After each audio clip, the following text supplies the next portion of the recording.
Hi friends, ಎಲ್ಲ ನನ್ನ ಕರುನಾಡಿನ ಸ್ಪರ್ಧಾರ್ಥಿಗಳಿಗೆ good morning and ನಮಸ್ಕಾರಗಳು. ನಾವು ಸಿಂಧೂ ಬಯಲಿನ ನಾಗರಿಕತೆಯ ಜನರನ್ನು ಕುರಿತು 20 ಪ್ರಶ್ನೋತ್ತರಗಳನ್ನು ನೋಡುತ್ತಾ ಹೋಗೋಣ.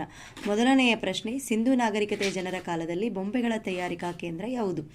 ಚಾನೋದಾರ್. ಸಿಂಧೂ ನಾಗರಿಕತೆಯ ಜನರು ಪಶುಪತಿಯನ್ನು ಯಾರ ರೂಪದಲ್ಲಿ ಪೂಜಿಸುತ್ತಿದ್ದರು? ಮಹಾಯೋಗಿ ಶಿವನ ರೂಪದಲ್ಲಿ ಪೂಜಿಸುತ್ತಿದ್ದರು. ಇವರು ಯಾವ ಪ್ರಾಣಿಯನ್ನು ಪವಿತ್ರ ಪ್ರಾಣಿ ಎಂದು ಕರೆದು ಪೂಜಿಸುತ್ತಿದ್ದರು? ಗೂಳಿ. ತ್ರಿಮೂರ್ತಿ ಎಂದು ಯಾರನ್ನ ಕರೆಯುತ್ತಾರೆ? ಪಶುಪತಿ. ಇವರ ಪವಿತ್ರ ಪಕ್ಷಿ ಯಾವುದು? ಪಾರಿವಾಳ. ಸಿಂಧೂ ಕೊಳದ ಸಂಸ್ಕೃತಿಯು ಆಧುನಿಕ ಹಿಂದೂ ಧರ್ಮದ ತವರು ಮನೆಯಾಗಿತ್ತು ಎಂದು ಹೇಳಿದವರು ಮಾರ್ಷಲ್. ದಶಮಾನ ಪದ್ಧತಿ, ಸಮುದ್ರದ ಅಲೆಗಳಿಂದ ಶಕ್ತಿಯ ಬಳಕೆ, ಉಪ್ಪು ತಯಾರಿಕೆ, ವಾಸ್ತುರಚನೆ ಇವು ಜಗತ್ತಿಗೆ ಮೊದಲು ಪರಿಚಯಿಸಿದವರು ಯಾರು? ಸಿಂಧೂ ನಾಗರಿಕತೆಯ ಜನರು. ಆರ್ಯರನ್ನು ವೇದಗಳಲ್ಲಿ ಏನೆಂದು ವರ್ಣಿಸಲಾಗಿದೆ? ನಗರ ನಾಶಕರೆಂದು ವರ್ಣಿಸಲಾಗಿದೆ.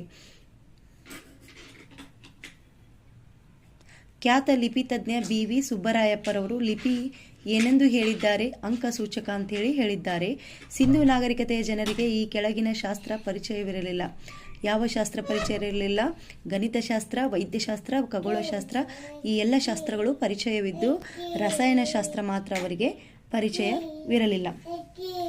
ಆರ್ಯ ನಾಗರಿಕತೆ ಎಂದು ಯಾವ ನಾಗರಿಕತೆಯನ್ನು ಕರೆಯುತ್ತಿದ್ದರು?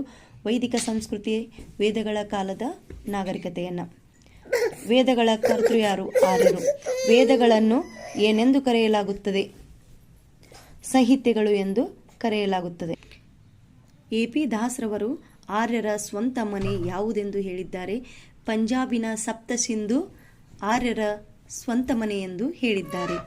ಆರ್ಯರ ಮೂಲ ನೆಲೆ ಮಧ್ಯ ಏಷ್ಯಾ ಎಂದು ಹೇಳಿದವರು ಯಾರು? Max Muller. ಇರಾನಿನರ ಅಥವಾ ಮಧ್ಯ ಏಷ್ಯಾ ಪವಿತ್ರ ಕೃತಿ ಯಾವುದು? ಜಿಂದ್ ಅವೆಸ್ತಾ ಅಂತ ಹೇಳಿ ಕೂಡ ಕರೀತಾರೆ. ಉತ್ತರ ವೈದಿಕ ಕಾಲದಲ್ಲಿ ಕುಟುಂಬದ ಹಿರಿಯನನ್ನು ಏನೆಂದು ಕರೆಯುತ್ತಿದ್ದರು? ಕುಲಪತಿ ಎಂದು ಕರೆಯುತ್ತಿದ್ದರು.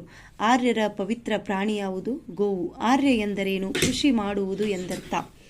ಆರ್ಯರ ಪ್ರಧಾನ ಕಸಬು ಕೃಷಿ.